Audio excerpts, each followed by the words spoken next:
Assalamualaikum warahmatullahi wabarakatuh. Alhamdulillahi rabbil alamin, wal aqibatu lil muttaqin, wal hadi ila siratin mustaqim. Asyhadu an la ilaha illallah وحده لا شريك له وأشهد أن محمدا عبده ورسوله. اللهم صل على سيدنا محمد وعلى آله وصحبه وسلم. اللهم لك الحمد وإليك المستكى وأنت المستعان ولا حول ولا قوة إلا بالله العلي العظيم. Pertama sekali kita panjatkan syukur kehadrat Allah kerana Allah masih lagi memberikan kita peluang untuk berbuat kebaikan. Mulianya seseorang itu bukan dengan kekayaannya. Mulianya seseorang itu bukan dengan banyak ilmunya. Mulianya seseorang itu bukan dengan besar pangkatnya, tetapi kemuliaan seseorang itu sebanyak mana ketakwaannya kepada Allah Subhanahu wa ta'ala. Ini yang disebutkan oleh Allah, Inna akramakum indallahi atqakum. Sesungguhnya orang yang paling mulia di kalangan kamu pada sisi Allah adalah orang yang paling takutnya kepada Allah Subhanahu wa ta'ala. Tuan-tuan yang dirahmati oleh Allah Subhanahu wa ta'ala, terlebih dahulu saya mohon kemaafan kepada seluruh pegawai takbir masjid dan sekalian hadirin wal hadirat. Kedatangan saya di masjid tuan-tuan ini bukan untuk mengajar tuan-tuan, tak ada niat langsung. Saya tak ada niat langsung nak mengajar tuan-tuan, tetapi niat saya adalah datang untuk menghubungkan silaturahmi, agar pertemuan kita ini diterima oleh Allah Subhanahu wa ta'ala sebagai orang yang bertemu kerana Allah dan berpisah kerana Allah. Kerana apa tuan-tuan? Sebab saya inginkan janji daripada Sayyidina Rasulina Muhammad sallallahu alaihi wasallam, yauma la zilla illa zilluh. Pada saat itu kata Rasulullah, tidak ada satu pun naungan melainkan naungan arasy Allah. Di dalam dunia ini, kalau kita berasa hangat, kita boleh cari mana-mana tempat yang ada aircon. Kalau kita nak berteduh dalam keadaan kita panas, kita boleh cari pokok-pokok ataupun dalam bangunan. Tetapi di yaumul mahsyar tidak ada naungan, cuma satu saja naungannya, iaitu naungan arasy Allah.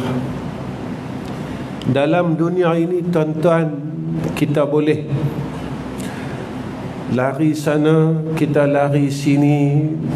Orang tak suka kita di sini, kita lari di mana-mana. Tapi di akhirat tidak ada tempat dan ruang lagi untuk kita. Itu satu-satunya saja tempat kita. Pada ketika itu, sehebat manalah kita, setinggi manalah kita duduk di dalam dunia,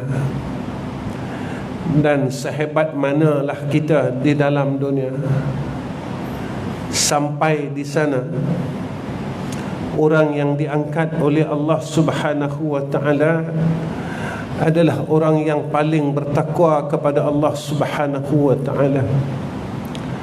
Malam ini tuan-tuan, saya nak muhasabah diri saya dengan satu perkataan daripada Ash-Shibli, satu ulama yang berasal daripada Baghdad. Apa kata Imam Ash-Shibli? Idza aradta an tasta'nisa billah fastawhish min nafsik. Apa kata Imam Ash-Shibli?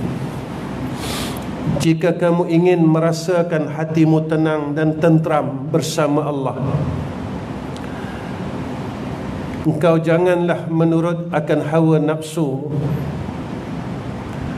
Jika kita ingin tenang dan tentram bersama Allah, jangan kita ikut hawa nafsu kita. Sebab kata Nabi sallallahu alaihi wasallam, orang yang celaka, kata Nabi, adalah orang yang mengikut akan hawanya dan lupa akan kematiannya. Tetapi orang yang bahagia dan berakal, kata Rasulullah sallallahu alaihi wasallam, orang yang sentiasa melawan akan tuntutan nafsunya dan sentiasa bersiap sedia bagi kematiannya. Sebab itu tuan-tuan, apabila kita lihat dan kita kena muhasabah diri kita semua, apakah kita ini orang yang tenang bersama Allah atau kita ini orang yang gelisah bersama Allah? Kita ini orang yang tenang di dalam rumah Allah ataupun kita orang yang gelisah di dalam rumah Allah? Kita ini tenang ketika kita menyebut nama Allah dan tentram hatinya ketika menyebut nama Allah, atau kita golongan orang yang resah ketika kita menyebut nama Allah? Walhal Allah menyatakan kepada kita di dalam Al-Quran, ala bidzikrillahi tatma'innul qulub.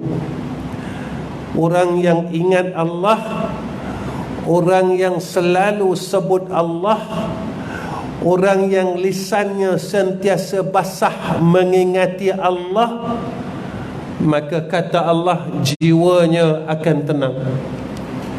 Kenapa tuan-tuan kita perlukan ketenangan ini? Kenapa kita perlukan ketenteraman ini? Kenapa kita perlukan berada di dalam sakinah? Kenapa kita perlu berusaha mendapat hati yang tenang? Kerana ada satu janji Allah.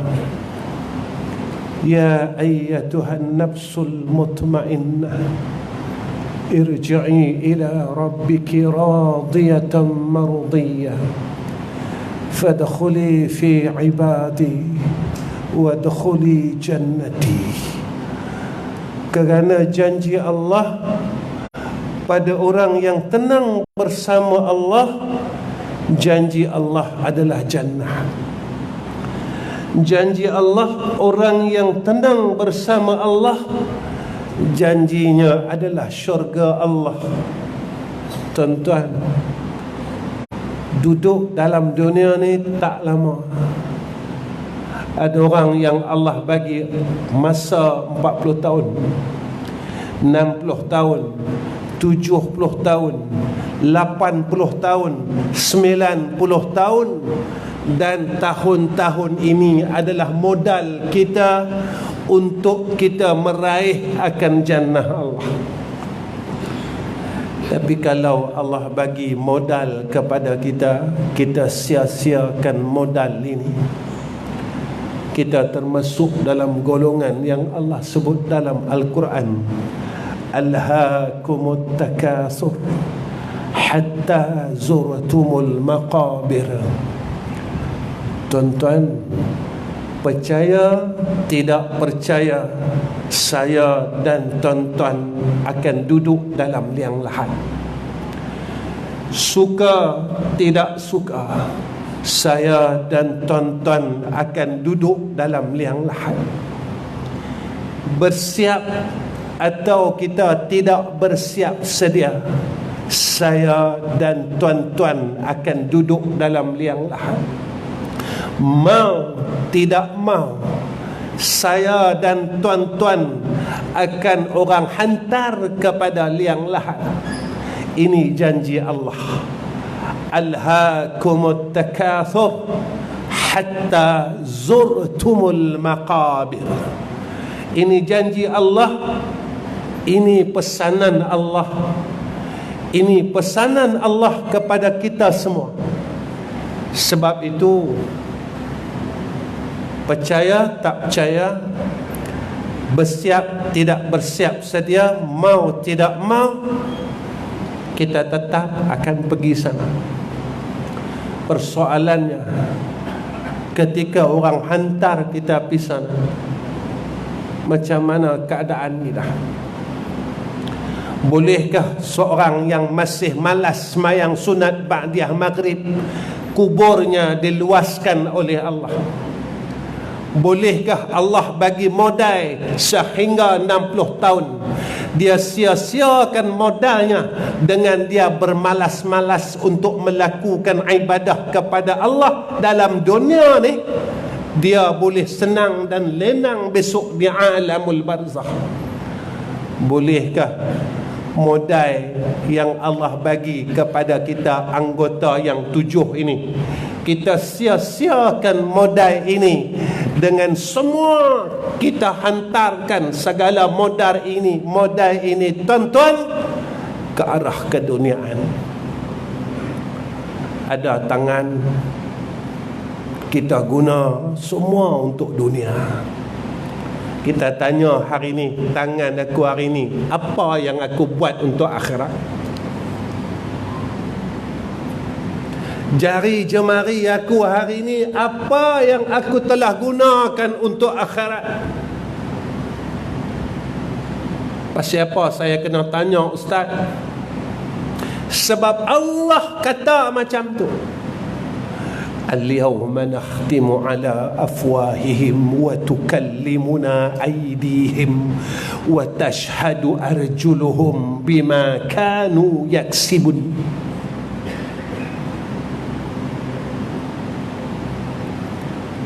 Anggota yang 7 ini modal kita. Apa kita guna jari jemari kita? Kita cuma boleh tekan WhatsApp pada telefon kita. Kita tak mampu hari ini kita ambil biji tasbih, kita gunakan jari jemari kita menyebut nama Allah Subhanahu wa ta'ala. Tuan-tuan, jangan masa kita senang saja kita ingat dia. Jangan masa kita sakit saja kita ingat dia. Jangan kita buat masa kita susah saja kita cari Allah. Jangan kita buat Allah semasa kita sakit saja kita perlukan Allah. Jangan masa kita ada masalah saja kita cari Allah, kita mengaduhai dengan Allah. Tapi bila kita senang, kita tak ada masalah, kita sihat, kita tak sebut pun nama dia, kita tak panggil pun nama dia. Sebab itu setiap pagi Jumaat kita diingatkan, إنما يؤمن بآياتنا الذين إذا ذكروا بها خروا سجدا وسبحوا بحمد ربهم وهم لا يستكبرون. Mereka yang boleh buat daripada awal ayat yang disebutkan oleh Allah segala sifat-sifat orang yang beriman ini, kata Allah, iaitu mereka yang tak sombong dengan Allah. Tuan-tuan, kita nak sombong macam mana dengan Tuhan? Tuan-tuan, kita nak belagak pasal apa dengan Allah? Tuan-tuan, kita nak sombong pasal apa dengan Allah? Allah tunjukkan kepada kita, tuan-tuan, semalam Allah gegarkan bumi, Allah goncangkan bumi, sehingga beberapa bangunan yang runtuh seperti mana yang digambarkan oleh Allah di dalam Al-Quran. Iza zulzilatil ardu zilzalaha wa akhrajatil ardu athqalaha wa qala al-insanu ma laha. Allah gegarkan bumi. Manusia tanya, pasal apa? Pasal apa? Pasal apa? Pasal apa? Nabi bagi tahu kat kita, ketika bumi ini kerap berlakunya gempa, kata Nabi, saat itulah kiamat itu sedang dihampirkan oleh Allah Subhanahu wa ta'ala. Ketika kerapnya datang gerhana bulan dan matahari, Nabi kata, saat kiamat itu sedang hampir, kata Nabi sallallahu alaihi wasallam. Tuan-tuan, kalau kita cerita, dia jadi cerita. Saya cerita, ustaz lain cerita, ramai ustaz cerita, dia jadi cerita. Ketika cerita ini kita dengar, kita masih tak berubah, tuan-tuan. Kita masih duk kata orang, kita masih bergaduh sama-sama kita, kita masih bergaduh dengan adik-beradik kita. Jahat yang kita ada dalam diri kita masih kita tak boleh tinggalkan.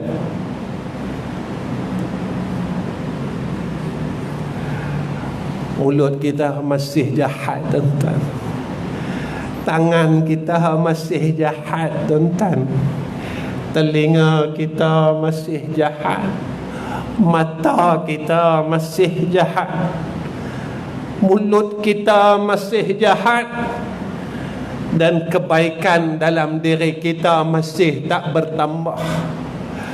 Kalau dulu kita tak semayang sunat, selepas semayang fardullah pun macam tu, kita tetap bersandar di tiang-tiang.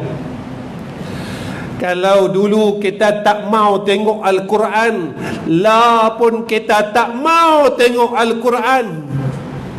Kita akan ambil surah Yasin bila ada kematian. Kita akan baca Quran bila ada orang mati saja. Walhal Nabi janji dekat kita, Al-Quran ini akan jadi sahabat kita di dalam liang lahat.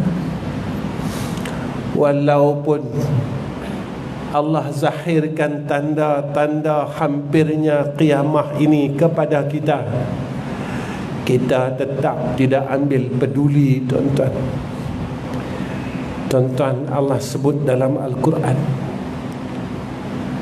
tanda orang beriman ni, tuan-tuan. Wa iza tuliyat alaihim ayatuhu zadatuhum imana. Bila dibacakan ayat Allah pada mereka ini, iman dia makin bertambah. Tanda iman yang bertambah, tuan-tuan, dia makin percaya dengan akhirat, dia makin hampir dengan Allah. Kalau kita sekadar dengar cerita saja, dia akan jadi cerita, dan cerita tu orang akan ulang dan terus ulang. Bulan ni orang akan ulang cerita Isra' Mi'raj. Tuan-tuan, berapa puluh kali kita dengar Isra' Mi'raj. Habis kita buat ceramah Isra' Mi'raj, kita pun makan, tuan-tuan. Habis makan kita jadi apa? Selepas kita dengar ceramah Isra' Mi'raj, kita boleh makan. Lepas makan kita jadi apa? Tuan-tuan, saya cerita sikit ya Isra' Mi'raj. Tahun Isra' Mi'raj ini terjadi, tuan-tuan, pada satu tahun dinamakan tahun kesedihan pada Nabi SAW. Pasal apa Nabi sedih, tuan-tuan?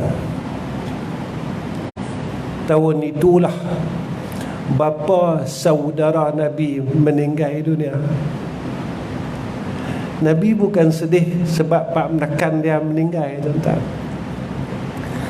Tapi Nabi sedih ketika Nabi ajak pak menekan dia masuk Islam, pak menekan dia senyap. Sampai Nabi kata, wahai bapa saudaraku, jika aku boleh minta ampun kepada Allah untuk engkau, maka aku akan minta ampun untuk engkau, wahai bapa saudaraku Abu Talib. Apa kata Allah kepada Nabi?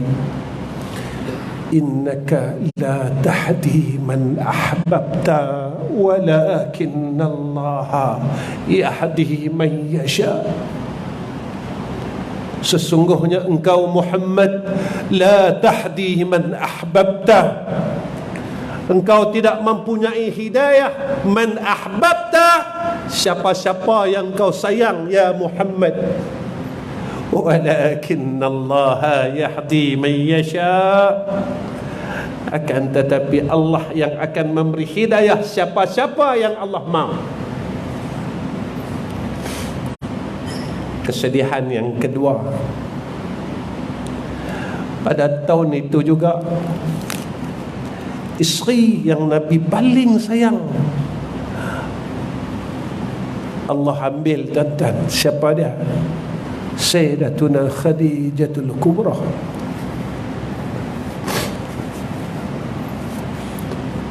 Tuan-tuan tahu tak pasal apa Siti Khadijah meninggal dunia? Tuan-tuan pernah tahu tak pasal apa Siti Khadijah meninggal dunia? Tuan-tuan pernah cari tak pasal apa isteri Nabi ni meninggal dunia? Tuan-tuan, ada riwayat mengatakan Sayyidatuna Khadijatul Kubra, dia meninggal dunia sebab sangat lapar pada tahun itu. Siti Khadijah ini sakit, tuan-tuan, sebab tak cukup makan. Dan dia mati sebab kelaparan.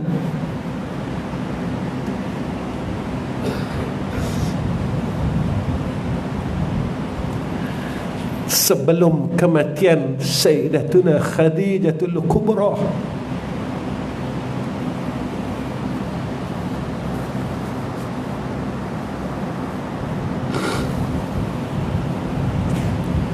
Sayyidatuna Khadijah pernah berkata kepada Rasulullah sallallahu alaihi wasallam, ya Rasulullah, kalau tulang-tulang aku ni kau boleh jual dan kau gadaikan serta laku dijual, maka mudai daripada tulang aku ni ya Rasulullah, kau gunakanlah untuk jalan Allah.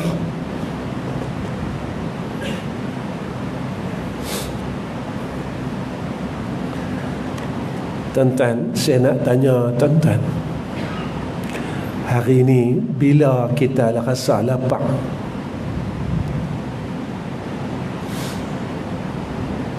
bila waktu kelaparan kita,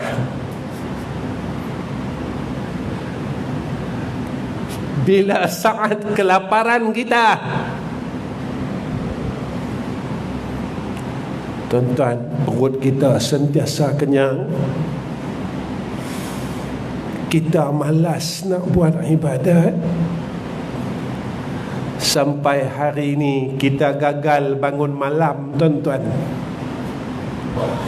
dan kita tak pernah rasa apa-apa pun. Kita tak pernah rasa menyesal pun.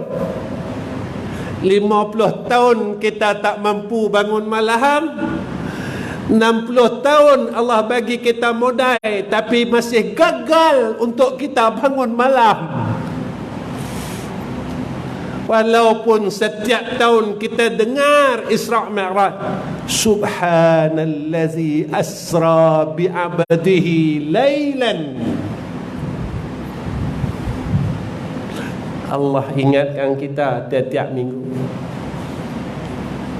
تتجافى جنوبهم عن المضاجع يدعون ربهم خوفا وطمعا ومما رزقناهم ينفقون. Tuan-tuan, Allah didik kita. Allah didik kita bertawajuh dengan Allah. Ketika saat kesedihan Rasulullah sallallahu alaihi wasallam pada tahun itu, Allah kurniakan kepada Rasulullah peristiwa Isra' dan Mi'raj. Tuan-tuan, Allah didik kita. Tatkala kita dalam kesedihan, tatkala kita dalam keresahan, ubat dia Allah. Ubat dia Allah. Saya tanya diri saya, tuan-tuan tanya diri tuan-tuan, kita hadir dalam majlis ilmu ni untuk apa? Kita pilihan mengaji ke sana dan ke sini untuk apa? Apakah kita dapat bahagian seperti mana yang disebut oleh Allah dalam Al-Quran? Innama yakhshallaha min ibadihil ulama. Apakah semakin kita mengaji, semakin kita rasa takut dengan Allah? Ya Allah, umur aku dah banyak, tapi aku gagal jadi hamba-Mu yang baik. Ya Allah, umur aku dah 70 tahun dah, ya Allah, sampai hari ini aku masih gagal lagi nak semayang sunat, nak bangun malam, nak bersedekah ke jalan-Mu, ya Allah. Tuan-tuan, reta yang Allah bagi kat kita ni kita peluk kuat-kuat.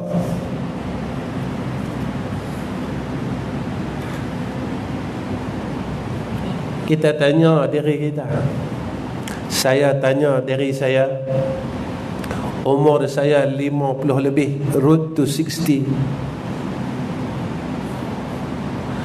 berapa kali saya mampu bayar bil api masjid ni?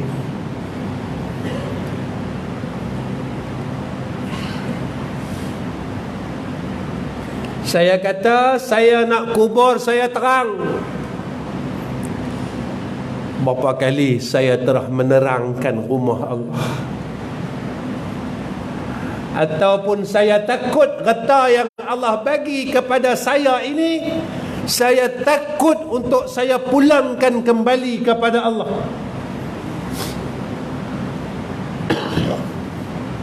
Tuan-tuan, kata yang ada kat kita ni siapa bagi? Kita lupa kan?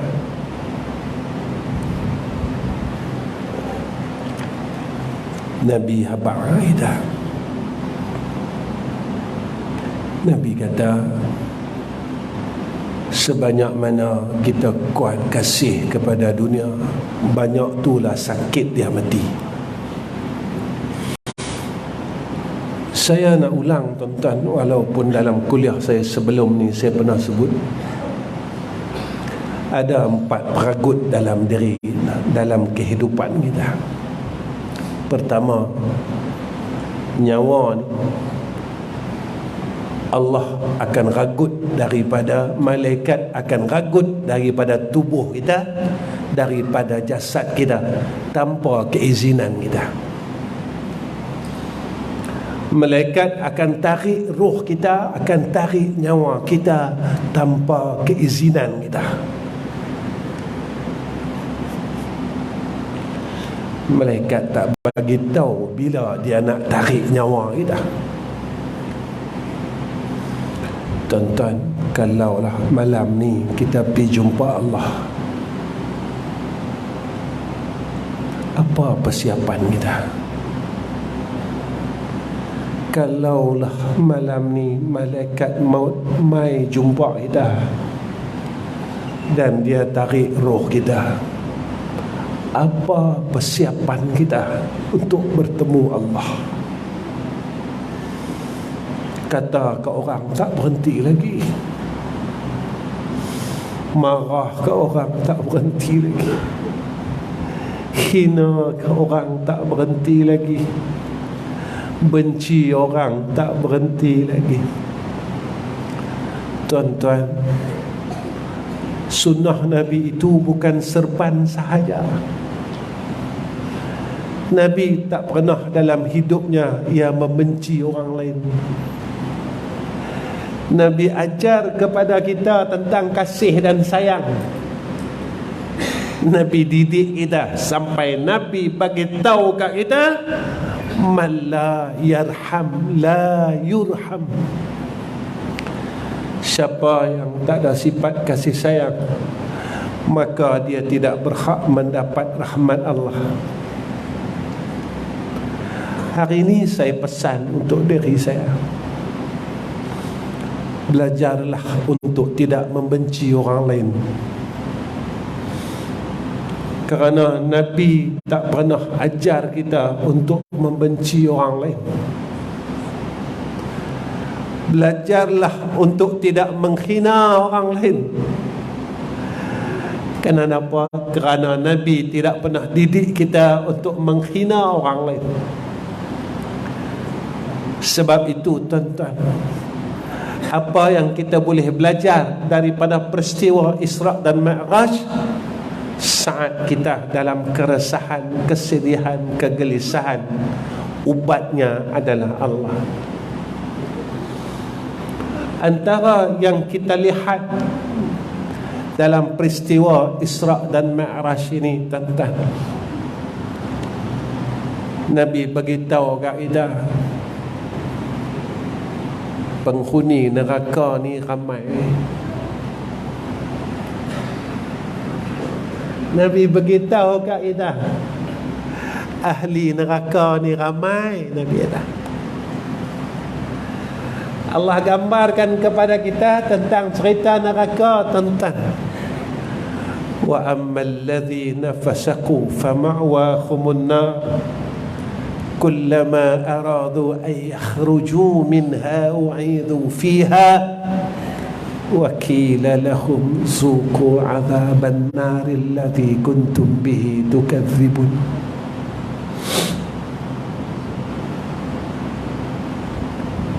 Neraka ni Nabi beritahu kat kita, Nabi beritahu kat kita, tuan-tuan, masuk syurga ni susah, dan golongan yang boleh masuk syurga ni sikit. Nabi kata,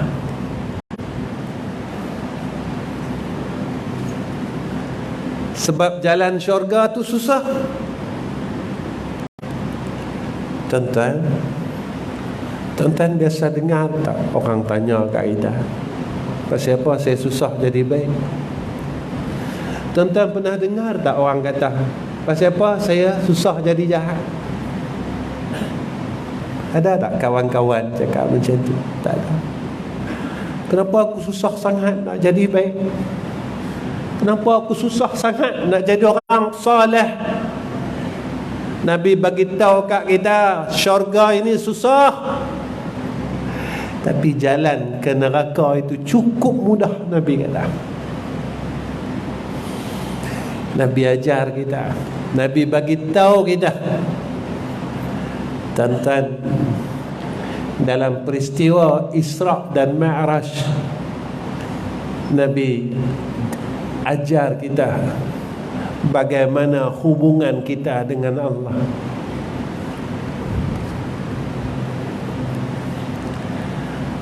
Apa yang saya nak bawa tuan-tuan tentang hubungan dengan Allah? Sekejap lagi saya akan berhenti, tuan-tuan. Sebab saya datang bukan nak mengajar tuan-tuan, saya datang kerana nak menghubungkan sila. Saya dan tuan-tuan pernah dengar cerita ni. Nabi berulang kali menghadap hadrah Allah agar minta bilangan salat itu dikurangkan oleh Allah. Tuan-tuan, ada tak dalam diri kita setiap hari kita mengaduhai dengan Allah? Hari ini apa pengaduan tuan-tuan dengan Tuhan? Hari ini apa yang kita mengadu hal dengan Allah?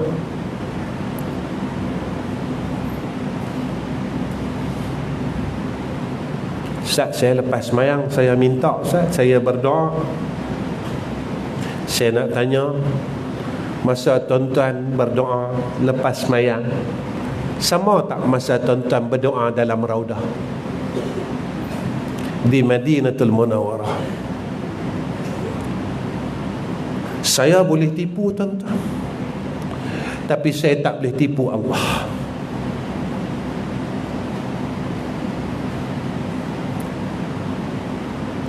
Saya lepas semayang saya angkat tangan, Ustaz. Tuan-tuan, angkat tangan kita, berdoa kita selepas daripada salat, sama tak macam kita mengaduhai dengan Allah ketika kita benar-benar dalam masalah? Sebab itu kata Nabi sallallahu alaihi wasallam, Nabi kata doa ini tidak akan dimakbulkan oleh Allah dengan ketiadaan hudurul qalb, dengan hadirnya hati. Kita memang doa tuan-tuan, tapi hati kita tak tahu pergi mana. Kita memang minta dengan Allah, kita angkat tangan kita, hatta kita nak sebutkan amin pun kita tak mampu tuan-tuan. Kita boleh tipu semua orang dalam dunia ni, tetapi kita takkan mampu menipu hadrah Allah. Kita takkan mampu menipu Allah Azza wa Jal, kerana Allah tahu apa dalam hati kita. Hari ini kita mengadu apa dengan Tuhan?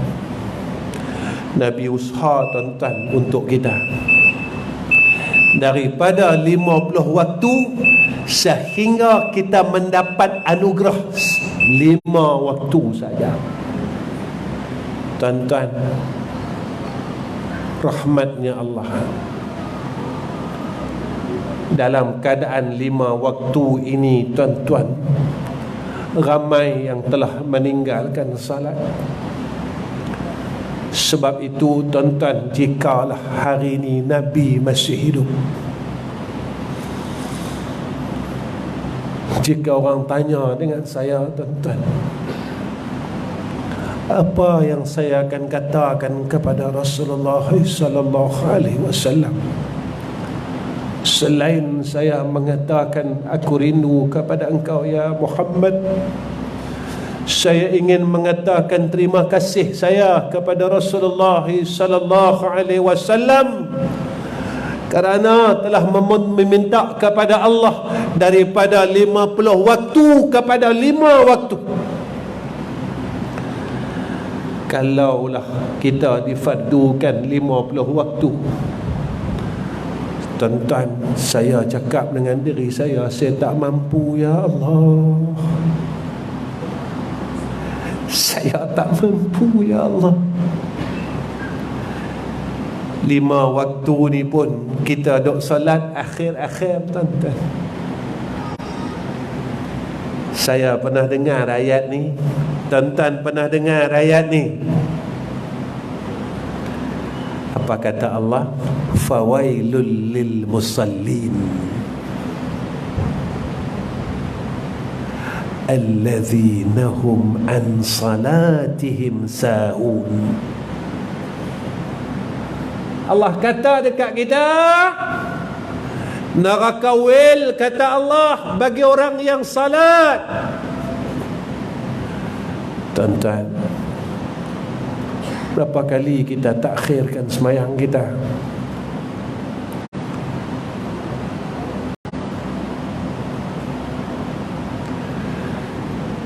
Tuan-tuan masih ingat tak seorang makhluk yang tidak mahu sujud kepada Allah lalu dihalau daripada syurga? Makhluk itu dulu namanya Azazil. Selepas dihalau daripada syurga, namanya ditukar kepada iblis. Tuan-tuan, sekali saja makhluk itu meninggalkan sujud kepada Allah, dia dihalau daripada jannah Allah. Tuan-tuan, dalam hidup kita, berapa kalikah kita telah meninggalkan sujud kepada Allah?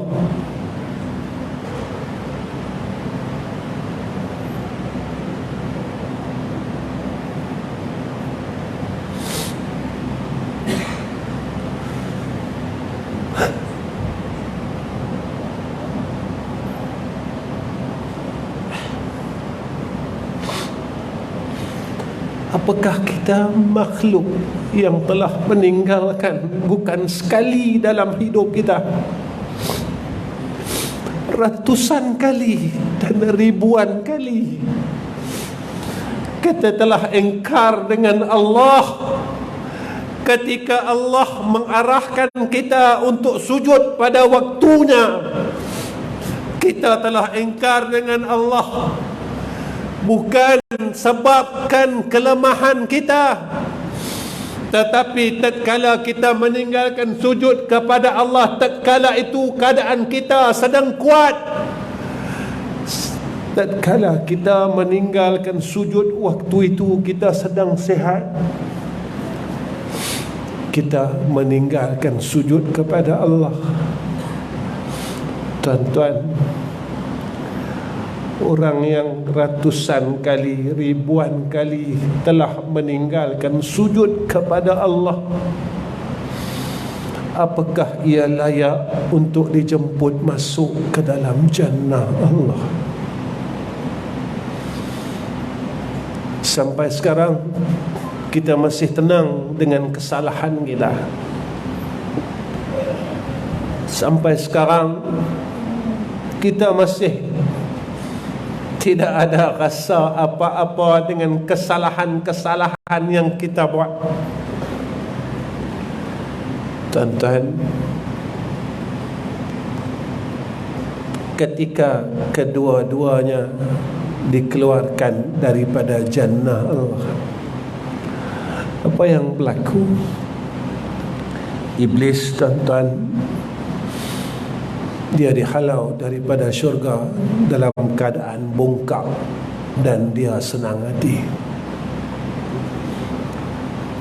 Tetapi Nabi Adam alaihi salam dikeluarkan daripada jannah Allah kerana telah ada di dalam ilmu Allah dan takdirnya untuk menjadi khalifah di atas muka bumi ini. Apa yang berlaku kepada khalifah Allah ketika ia mengingatkan satu saja perkara yang dia pernah buat, iaitu memakan buah khaldi. Tatkala ia sampai di atas bumi ini, apa yang berlaku kepada Nabi Allah Adam AS? Dia terus sujud kepada Allah Subhanahu wa ta'ala, dan dia tidak berani mengangkatkan wajahnya kepada Allah disebabkan kesilapannya. Dia rasa dia silap, dia rasa dia buat salah dengan Allah. Dia menangis bertahun-tahun sehingga datang malaikat Jibril alaihissalam menyatakan kepada Nabi Allah Adam alaihissalam, wahai kekasih Allah, dosa engkau telah diampunkan oleh Allah Subhanahu wa ta'ala. Tuan-tuan, saya teringat satu kalam ulama di dalam kitab Sirajut Talibin. Antara dosa kita dia telah diampunkan oleh Allah Subhanahu wa ta'ala, 3 tanda. Saya ringkaskan. 1, Allah berikan kita kefahaman tentang hukum hakam agama. Allah tunjuk kat kita mana betul, mana salah. Kedua, Allah buka kepada kita segala pintu kebaikan. Kita akan nampak kebaikan. Yang ketiga, Allah kurniakan kepada kita kemanisan dalam buat baik. Ini tanda dosa kita telah mula diampunkan oleh Allah. Maka tuan-tuan yang saya kasih sekalian, saya rasa cukup setakat ini pertemuan saya dengan tuan-tuan. Saya minta maaf, saya minta ampun sebab saya bukan orang pandai, saya bukan orang alim. Dan kedatangan saya ulang sekali lagi, adalah untuk silaturahmi. Jadi sebelum saya akhirkan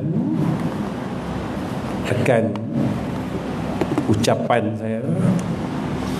saya mohon kepada semua yang hadir pada malam ini. Yang pertama dia ada 3 permohonan saya.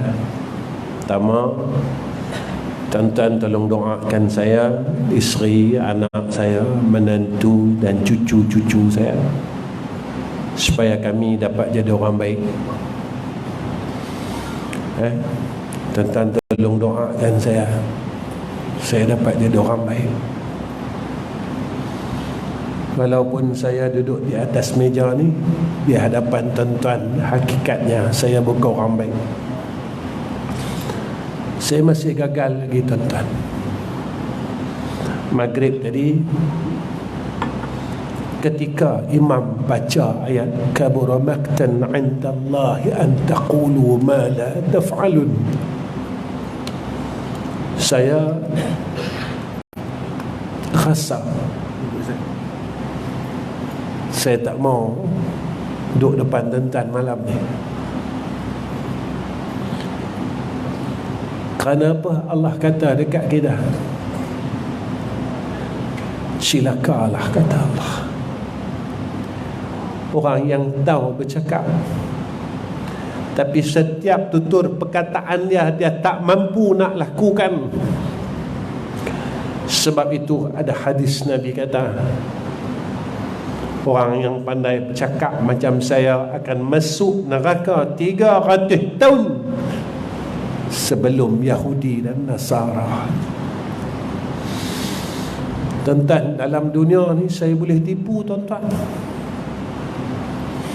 tapi saya tak mampu nak tipu Allah. Saya tak boleh nak tipu Allah. Sebab itu tuan-tuan, saya minta syafa'atul muslimin. Tuan-tuan tolong doa saya. Minta Allah jadikan saya orang saleh, Allah jadikan saya orang baik. Telinga saya tak baik, mata saya masih tak baik, mulut saya masih tak baik. Apa yang saya cakap pada malam ini adalah untuk habuan saya dan muhasabah diri saya. Saya nak jadi orang baik. Saya nak cuba tak mau benci orang lain. Saya cuba tuan-tuan tak mau hina orang lain. Saya cuba nak ikut macam mana yang Nabi ajar saya. Dan Nabi ajar kita semua, cuba sayang orang, cuba kasihkan orang, walaupun orang yang membuat zalim kepada kita. Nabi suruh maafkan. Ini Nabi tunjuk kat kita pada saat Futuhul Makkiyah. Nabi maafkan semua orang. Lepas itu tuan-tuan, saya minta doa tuan-tuan, sebab saya rasa saya gagal lagi. Dalam masa saya gagal ini tuan-tuan, jika Allah panggil saya, macam mana saya nak tunjukkan wajah saya di hadapan Allah? Kerana Allah bagi modal kat saya lama, 50 tahun. Saya boleh, masih lagi tak boleh jadi hamba yang baik. Yang kedua, saya minta tuan-tuan tolong doakan madrasah kami. Saya ada 3 madrasah, 2 di Selangor dan 1 di Kuala Terengganu. Di Selangor tuan-tuan ada 2 madrasah. Di Kuala Terengganu tuan-tuan tolong doakan, kerana saya baru menerima wakaf tersebut. Baru tak baru tuan-tuan, rasanya dah setahun kot. Alhamdulillah, sekarang ni kita sedang buat masjid seluas 11,000 kaki persegi. Tuan-tuan tolong doa. Tolong doa. Apa yang saya buat ini mudah-mudahan dalam redha Allah. Dan tuan-tuan tolong doakan orang yang membantu semua akan gerak kerja madrasah kami itu diberkati oleh Allah. Dan tuan-tuan tolong doa, mudah-mudahan Allah permudahkan segala sumber dana-dananya untuk kami bangunkan madrasah di Kuala Terengganu itu. Dan satu lagi, tuan-tuan tolong doa, yang mana tanah madrasah kami alhamdulillah baru mendapat kelulusan daripada pertanian kepada pembangunan pendidikan. Dan alhamdulillah dengan kelulusan itu kami boleh membuat bangunan mengikut spek yang telah ditetapkan. Dan saya minta tuan-tuan tolong doa, Allah berikan kemudahan kepada saya untuk kami dapat membayar akan cukai taksiran sebanyak RM109,000. Ya. Jadi tuan-tuan tolong doa. Nah, boleh nah? Saya minta doa. Ya, saya minta tuan-tuan doa saja. Minta tuan-tuan doa. Semalam saya mengajar di Selangor, tuan-tuan, orang masjid. Saya berseluruh dengan orang masjid. Saya kata setakat 100,000 ni sebenarnya tak banyak mana. Dia cakap dengan orang masjid di Selangor, kata kalau malam ni seorang 1,100 orang selesai lah. Tapi sebab kita sayang dunia lagi daripada Allah, sebab itulah tuan-tuan saya tak mau buat kutipan apa-apa. Sebab orang marah kita tuan-tuan. Sejak akhir kebelakangan ini, beberapa tahun ini, saya tak buat apa-apa kutipan. Sebab saya pernah dengar daripada telinga saya, ada satu hamba Allah, dia bercakap tuan-tuan. Dia kata, ustaz balik ni bawa duit bergondi-gondi, dia kata. Dia kata macam tu. Jadi sejak pada tu tuan-tuan, saya makin kurang untuk buat apa-apa kutipan di masjid dan di surau-surau. Cuma saya minta doa sahabat-sahabat semua, minta doa, dan saya yakin Allah takkan tinggalkan saya selama mana saya tak tinggalkan Allah.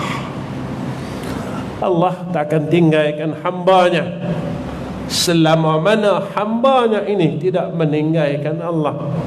Saya tetap percaya dan terus percaya. Dan yang terakhir, saya minta maaf dengan seluruh pegawai tadbir masjid ini kerana saya tak menerima apa-apa sagu hati daripada masjid disebabkan kuliah. Saya amat berharap pihak masjid bendahari tak hulurkan apa-apa saya sampai sagu hati disebabkan kuliah ini. Dan tuan-tuan jangan kecil hati, ini memampangai saya di mana-mana pun saya pergi. Sebab apa? Ada orang tanya, dan orang selalu tanya, pasal apa ustaz buat macam ni ustaz? Ya, pasal apa ustaz buat macam ni? Tuan-tuan, mungkin tuan-tuan orang yang kuat bangun malam, orang yang kuat semayang malam, orang yang kuat baca Quran. Saya bukan orang dia. Tapi saya rasa dan saya ucap terima kasih dengan Allah. Ya Allah, terima kasih sebab Allah bagi saya jalan ini untuk buat baik. Allah bagi saya ruang ni untuk buat baik. Saya nak jadikan dia sebagai satu amal saleh. Mudah-mudahan segala kesilapan saya dan zaman silam saya, zaman muda saya dulu, dihapuskan oleh Allah Subhanahu wa ta'ala dalam suratan amalan saya. Mudah-mudahan ini saki-baki daripada amal saleh saya yang saya boleh tunjukkan kepada Allah Subhanahu wa ta'ala, yang saya boleh sembahkan kepada Allah. Ya Allah, ini saja amal saleh yang hamba-Mu mampu buat untuk Engkau ya Allah, sebagai tanda syukur saya kepada Allah Subhanahu wa ta'ala. Tuan-tuan, akhir kalam, Assalamualaikum warahmatullahi wabarakatuh. A'udzu billahi minasyaitonir rajim. Bismillahirrahmanirrahim. Alhamdulillahi rabbil alamin. Wassalatu wassalamu ala asyrafil anbiya'i wal mursalin wa ala alihi wa sahbihi ajma'in. Ya Allah, ya Allah, ya Allah, ya Allah, ya Allah. Kami angkatkan kedua tangan kami ya Allah, yang penuh dengan kesilapan, yang penuh dengan kesalahan. Kami mohon akan rahmat-Mu ya Allah. Kami mengemis akan kasih sayang-Mu ya Allah. Kami memohon dan meminta akan kasih dan sayang-Mu ya Allah. Kami mengemis akan keredaan-Mu ya Allah. Ya Allah, pimpinlah kami semua yang hadir pada malam ini dan keluarga kami untuk jadi orang baik ya Arhamar Rahimin. Pimpinlah kami ya Allah, isteri kami dan anak-anak kami, untuk kami jadi insan yang baik ya Arhamar Rahimin. Ya Allah, tolonglah kami untuk meninggalkan segala kejahatan dan kemaksiatan yang kami masih belum dapat tinggalkan lagi ya Allah. Ya Allah, kami bukan tidak mahu meninggalkan kejahatan itu, tetapi kami tak mampu dan tak kuat ya Allah. Kami tak mampu dan tak kuat ya Allah. Kami tak mampu dan tak kuat ya Allah. Berilah kami kekuatan itu ya Allah. Berilah kami kekuatan itu, ya Allah. Ya Allah, terima kasih kerana Engkau telah himpunkan kami semua pada malam ini di dalam rumah-Mu. Kami mohon, ya Allah, besok di yaumul akhirah Kau himpunkan kami semua pada malam ini, ya Allah, di dalam jannah-Mu, ya Arhamar Rahimin. Ya Arhamar Rahimin, Ya Arhamar Rahimin. Wassallallahu ala Sayyidina Muhammad wa ala alihi wa sahbihi wa baraka wa sallama walhamdulillahi rabbil alamin.